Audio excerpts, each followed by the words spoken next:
G'day guys, 2005 Alfa 156. I'm pretty sure I've made videos in the past about the 147 and it's awfully familiar. I think they're the same of the era. So to reset the service, key on and push info, close the door,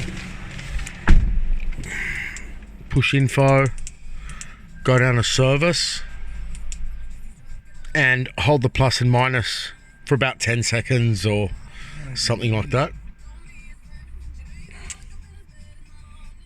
Okay, it's reset to 20 and the way I can change that is in my scanner.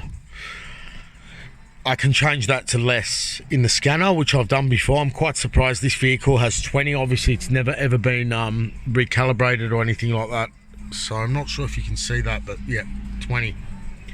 So key on, info down, doors closed, and once you get to service, enter with info and hold those two down. Okay, hope that helps. Bye.